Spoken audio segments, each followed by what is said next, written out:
mahasiswa dan mahasiswi. Mahasiswa itu kan sudah bukan remaja atau remaja. Kalau ada remaja, ada remaji. Tadi sudah pantik diskusi ini dengan paparan dari senior saya, Pak Hari Samharir. Dan kita diskusi di pusat pengajian Islam. Nah, pusat pengajian Islam itu kan punya riwayat tersendiri ya. Jadi dulu Pak Sultan Takdir Ali Sabana yang mendirikan pusat pengajian Islam. Mengapa pengajian dan bukan pengkajian, ya itu nanti Anda baca di bukunya itu. Dan saya masih ingat salah satu ketua PPI yang pertama kan siapa yang dari Harun Nasution. Pak Harun Nasution kalau nggak salah. Candur ya. Cuma langsung karena nggak dapat izin. Oh gitu ya. Kemudian juga pernah itu Pak Lukman Harun menjadi ketua pusat pengajian Islam. Dari Armur. Sehingga kemudian saya mensiarkan PPI ini ke Muhammadiyah itu agak enak karena saya bilang itu di Universitas Nasional itu ada pusat pengajian Islam. Dulu ketuanya pernah Pak Lukman Harun jadi ketua gitu kan. Jadi paling tidak saya ada di Universitas Nasional itu bisa diterima kalangan Muhammadiyah gitu. Legitimate. Nah, itu ada buku-buku saya, nanti bisa dibagi aja. Nanti siapa cepat dia dapat. Makalah saya ini atau ketika saudara Hendra ini yang merupakan alumni Gontor ini memberi tema Islam politik dan masa depan demokrasi, yang terlintas dalam pikiran saya pertama kali ini kan seperti memutar kaset. Ya. Artinya itu tema lama yang selalu terus.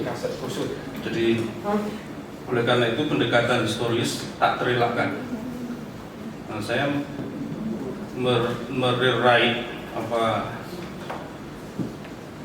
perspektif historis Islam dan politik di Indonesia sepintas selalu dalam karangan saya ini. Sebenarnya saya sendiri juga sejak 99 termasuk yang cukup aktif menulis artikel-artikel yang bertema tentang Islam dan politik, baik artikel di koran-koran maupun makalah diskusi dan tulisan di jurnal. Bahkan sudah saya bikin dummy, itu sudah ada berapa puluh tulisan dan sudah layak menjadi buku, tapi masih belum saya terbitkan karena masih saya koreksi tulisan-tulisan tentang Islam. Yang kedua kan saya juga peminat menulis tentang militer. Jadi pada awal reformasi itu paling banyak saya menulis tentang isu-isu militer dan politik dan isu-isu Islam dan politik. Jadi saya itu yang saya tulis. Pada awal era reformasi saya juga punya historis karena tahun 96 saya ikut P3 ya, sebagai staf ketika Prof. Umar Baseli menjadi ketua DPR itu kan saya staf ahli di fraksi P3 gitu. Sekjen ya. Sehingga kemudian isu-isu mengenai Islam dan politik tentu terus saya ikuti. Pada tahun 96, 97, kemudian 98 P3 itu kan real opposition. Jadi oposisi satu-satunya, walaupun di situ juga ada PDI zaman akhir Orde Baru, tetapi di parlemen suara atau kursi PDI kan tidak lebih banyak dari suara P3 sebagai representasi kekuatan politik Islam. Sehingga kemudian tidak terlalu salah apabila pada penghujung Orde Baru P3 merupakan the real opposition.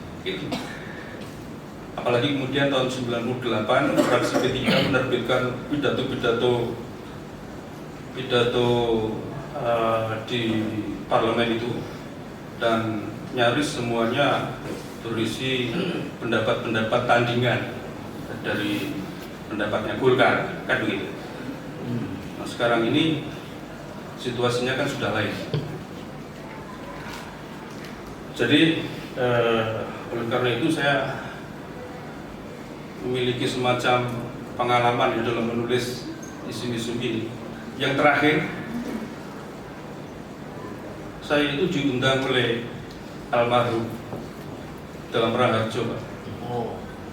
Mas Dawam ini kan di luar dicitrakan sebagai garda terdepan Islam liberal, pembela hal-hal yang dianggap aneh-aneh begitu. Tetapi di penghujung usianya, saya juga heran. Dia itu antara lain mengundang saya sebagai mungkin anak muda, sehingga beberapa tokoh muda dari Partai Islam, termasuk di dalamnya yang sekarang mau mendirikan partai baru, keluar dari PKS, Fahri Hamzah. Nah, Agak dengan yang membuat saya kaget, Mas Dawam itu menyampaikan kepada anak-anak muda ini bahwa dia akan membuat partai Islam. Jadi Partai Demokrasi Islam Indonesia dulu yang dibikin oleh Pak Hatta itu, namanya hampir mirip, Partai Demokrasi Islam Indonesia. Jadi para pemuda sekalian, kira-kira begitu. Walaupun ada yang senior, Pak Adi Mulyo, di situ ada NU juga ada, dari kelompok NU juga dipanggil juga sama Mas Dawam. Saya masih ingat di kantor keluarga besar PII, Pelajar Islam Indonesia, di kantornya Mas Sutrisno Bagiri. Mas Dawam itu ingin mengutarakan bahwa sudah saatnya partai-partai Islam itu menang. Sudah saatnya kita membuat eksperimen baru dalam Islam politik di Indonesia, dan harus menang, dan harus anak-anak muda semua, kira-kira begitu. Nah, sayang gagasan itu disampaikan ketika Mas Dawam usianya sudah senja, dan yang kedua, anak-anak muda sudah banyak yang tidak tertarik dengan gagasan itu, termasuk saya. Cara saya mengelak, loh Mas, saya ini kan sudah Golkar gitu. Saya sudah bertahun-tahun ikut Pak Akbar Tanjung gitu. Nah, nanti kalau tiba-tiba saya ikut rombongan Mas Dawam mendirikan Partai Demokrasi Islam Indonesia, nah nanti gimana? Kita sudah punya ruang masing-masing. Fahri Hamzah juga begitu. Sudahlah, tuh Pak Dawam lebih baik madeg Pandito saja. Gak usah berpikir yang ini kan semua sudah terbentuk, kira-kira begitu. Partai-partai sudah terbentuk dan berjalan masing-masing. Itu, dan beberapa bulan kemudian Mas Dawam meninggal. Innalillahi wa inna ilaihi raji'un. Jadi yang membuat saya bertanya-tanya waktu itu ternyata di kalangan senior Mas Dawam itu alumni HMI, representasi kelompok Islam Masyumi di LT3IS, selain orang-orang PSI dan Partai Katolik. Nah, kan ada Pak Daniel Baikide Katolik, kemudian yang lain-lain kan PSI Katolik Masyumi itu di Prisma itu. Mas Dawam membawa rombongan yaitu Fahri Ali dan kawan-kawan. Yang menarik juga waktu saya sampaikan ke Bang Fahri, Mas Baktiar Effendi, nanti bukunya saya kasih. Itu mereka sudah nggak tertarik dengan gagasan ini. Padahal dulu mestinya kan kalau punya gagasan ya generasi Ashabikunal Awalun termasuk beliau ini, itu kan mestinya diajak gitu. Tapi generasi Ashabikunal Awalun yang diajak Mas Dawam ke Prisma itu nggak ada satupun yang antusias dengan gagasan itu, termasuk Pak Azumasi Asra. Nah, semua hampir ya ada alasan ya, itu ada semacam romantisisme yang sulit diwujudkan di era sekarang. ketika konstelasi kepartian Islam terbentuk. Di sisi lain saya juga berdiskusi dengan waktu itu masih menjadi ketua umum keluarga besar PII. Saya ini kan juga PII untuk pelajar Islam Indonesia. Jadi sebelum HMI saya PII. Nah itu Mas Sutrisno Bagir, dia juga kepikiran untuk membuat partai Islam. Saya juga heran, tapi mungkin nanti off the record saya begini. Kan nggak enak kalau didengar. Nggak masalah. Tapi ini kan hal-hal baru yang saya jumpai dari apa ya? Rewind kaset itu. Orang-orang yang itu punya obsesi untuk memunculkan kembali politik Islam. Mas terus itu tidak puas dengan eksperimen PAN, Partai Amanat Nasional, dan oleh karena itu dia punya gagasan untuk bagaimana kira-kira kalau dimunculkan satu partai Islam tambahan gitu. Nanti ini beda dengan yang lain. Ini semua nanti diurus oleh anak-anak muda. Bahkan dia sudah menunjuk orang yang generasi milenial yang hafal Al-Quran, kemudian dia juga suka ceramah dan sebagainya. Ini nanti orang ini yang akan kita dukung. Tapi saya sembunyi saja gitu. Jadi tugas dari generasi yang tua-tua begini itu hanya memunculkan sesuatu tanpa harus tampil. Nah itu satu potret betapa sebenarnya lapisan-lapisan generasi tertentu itu masih ada yang merindukan bahwa suatu saat Islam politik di Indonesia itu dominan kembali. Dulu kita pernah dominan. Ini kan saya catat di patokannya kan pemilu 55. Akumulasi dari suara partai-partai Islam di tahun 55 itu, NU dan Masyumi saja kan sudah separuh. Apalagi ditambah dengan PSI dan lain-lain itu, sehingga kemudian total suaranya itu mencapai 43%, 43,5%. Kita bandingkan dengan akumulasi suara-suara partai Islam di pemilu yang terakhir, legislatif yang kurangnya. Kalau kita bicara mengenai partai-partai Islam di masa kini, tentu yang berasas Islam atau berbasis masa Islam itu akumulasi suara 30,05%. Sebenarnya kalau partai-partai Islam bersatu, nah ini Pak Din Samsudin kan begitu. Ini bagaimana ini partai-partai Islam ini? Kalau seandainya mereka ini bersatu dan mencari jalan tengah, dia pasti bisa mencalonkan capres dan cawapres sendiri kan begitu. Jadi dia mencoba memunculkan wacana itu di tengah-tengah konstelasi pencapresan sudah mulai. Waktu itu sudah ada Prabowo dan sudah ada Jokowi, dan kemudian Pak Din sempat mengumpulkan beberapa kalangan dan dia memberikan tawaran bahwa ini kita 30%, mungkin nggak kita memunculkan calon alternatif di kalangan partai-partai Islam sendiri. Tetapi kan gagasan itu tenggelam dengan konstelasi Pilpres 2019 kan begitu. Tetapi paling tidak ada semacam wacana awal bahwa akumulasi suara partai-partai Islam ini itu bisa hadir dalam Pilpres mungkin di masa yang akan datang barangkali ya. Tetapi secara matematika bisa memenuhi syarat kalau seandainya mereka bersatu kemudian memunculkan tokoh. Masalahnya adalah nanti akan diuraikan dalam makalah saya itu dua refleksi historis ini. Memang pendekatan historis itu banyak saya ingatkan kembali di sini, termasuk kegagalan rehabilitasi Masyumi dan konsekuensinya itu dan sebagainya.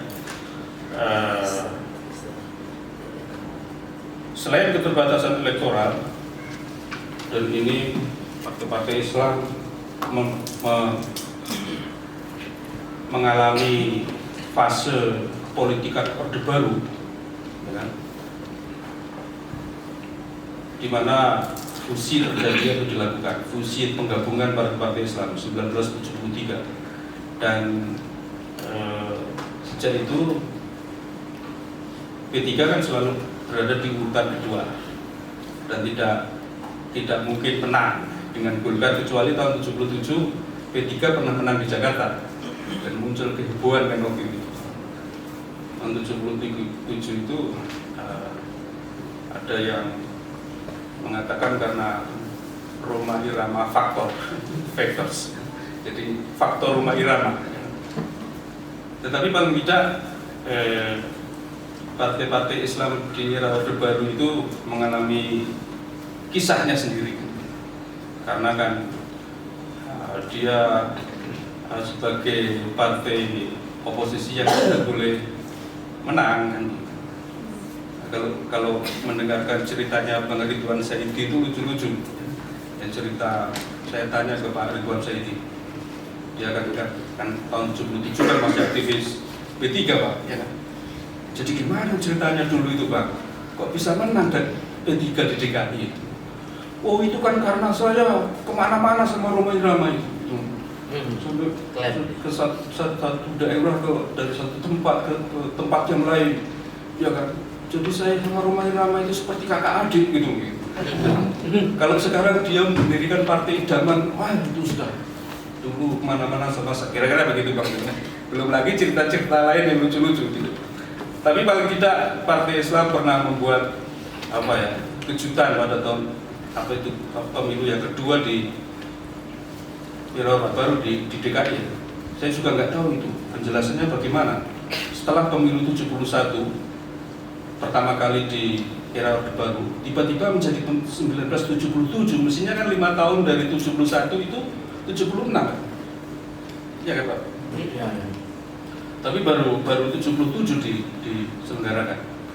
Nah kalau cerita masalah mengapa pemilu pertama kali Orde Baru tahun 77 dari semula 68 itu bisa kita baca di bukunya Pak Yusuf Hanadi, biografinya Pak Yusuf Hanadi.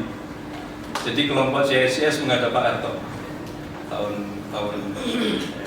setelah pemilu itu tidak jadi tahun 68, tahun 70 kira-kira.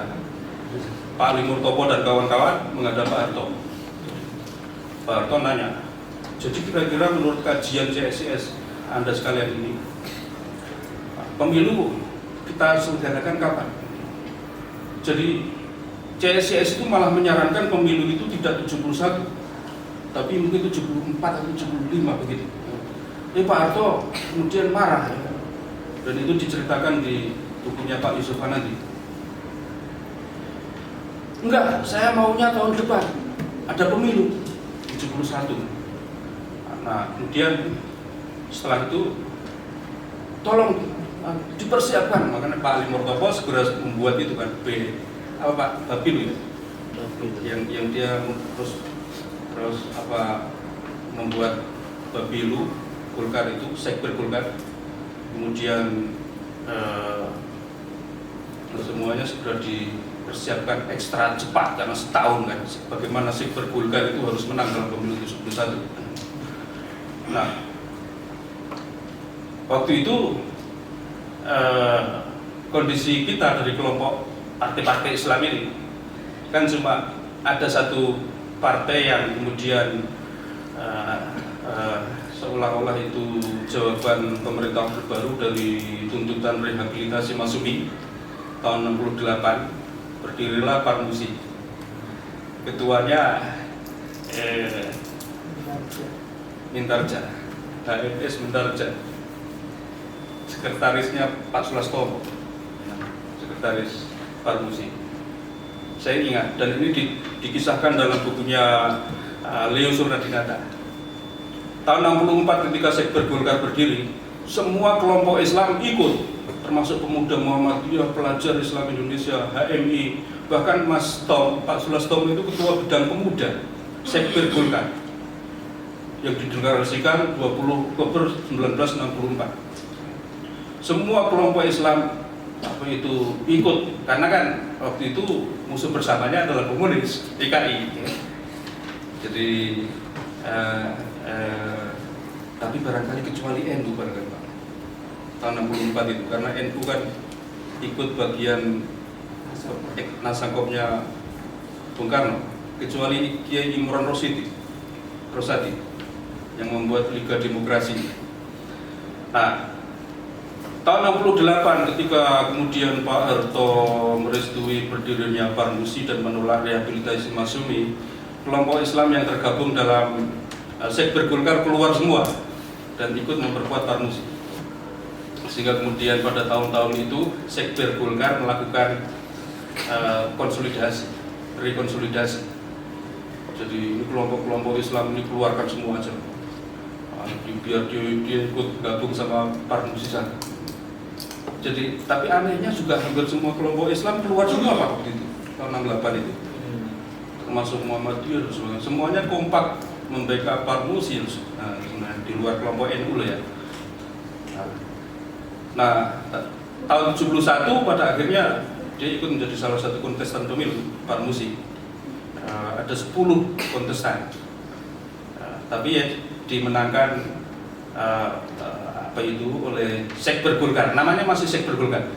Tahun 72 baru menjadi Golkar. Tahun 71 masih Sekber Golkar. Nah itu tahun 73 baru fusi partai-partai politik dilakukan atau kalau kita membaca buku pembangunan politik itu Huntingtonisasi politik gitu. Karena dia menyarankan supaya ada stabilitas dan itu harus by design.